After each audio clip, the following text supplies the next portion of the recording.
Lindiwe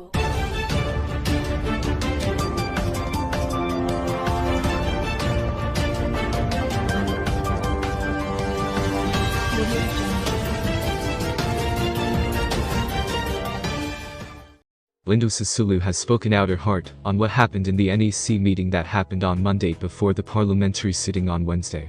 The meeting was meant to give out directives on how the ANC, MPs, should conduct themselves on Wednesday during the parliamentary sitting. Sisulu indicated that it started off with the NEC discussing the matter of Phala and the Section 89 report. She claims that she was aggrieved by the way ANC chairperson Lindiwe was dealing with the matter. It became quite clear to us that his sole purpose was to protect President Cyril at all costs. We were very adamant that we should be given an opportunity to actually engage with the document, and when it gets to Parliament, we should make sure that it is a free vote unfettered by anybody. Sisulu said. She went on to claim that there was an attempt to try to caution the impact that the report would have. Apparently they were told that there would be an open vote, and that it would be determined by the ANC, and you vote in line with the party. We stood up to object to this. The chairperson, Lindiwe, did not recognize us. We were completely outraged at the decision which was manufactured, discussed outside of the NEC and imposed on us for a particular reason, Sisulu added. She also claimed that they were warned that anybody who does not toe the party line will be suspended. The parliamentary sitting took place yesterday, and Lindiwe Sisulu was nowhere to be found during the voting session. Now that the case of Phala scandal has been finally settled, the new doubt between Cyril's supporters and his opponents is the person who will win the forthcoming presidential election of ANC.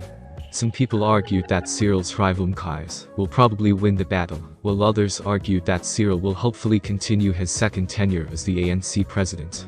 Despite the fact that Cyril Ramaphosa won the case of the Phala scandal, his reputation in the public has been partly ruined. The scandal has also made some of his former friends to become his opponents, and all these will dampen his chances of emerging as the president of ANC for the second time. The opposition parties that are fighting against Cyril Ramaphosa are too much, and only ANC can save him from what will happen next year. His major opponent Mkhize said that after engagements with ANC branches, there are telltale signs that they all supporting him. The former health minister Mkhize received 916 nominations for the position, while his rival, President Cyril Ramaphosa, received 2,037. He said he understood politics to the core, and strategic ways to win the election are in progress. The party's 55th elective conference is this weekend, from Friday, December 16th to Tuesday, December 20th, hence the fate of both politicians will be known. The funding began during Jacob Zuma's presidency in 2014, and has reportedly just been terminated by the SSA under its current leadership.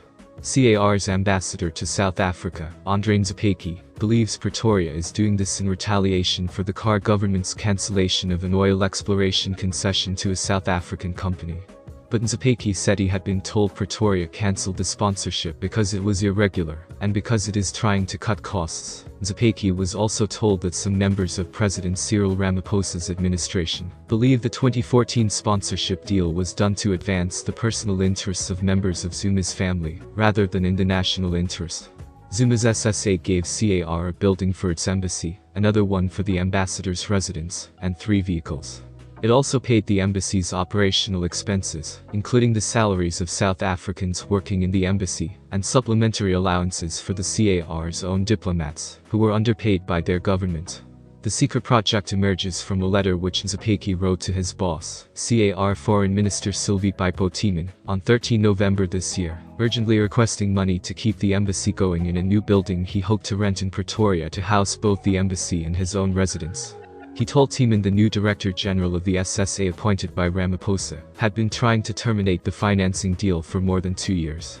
Nzipeki said he had been doing his utmost to prevent this, but it failed, and had been recently told the sponsorship would end on 30 November.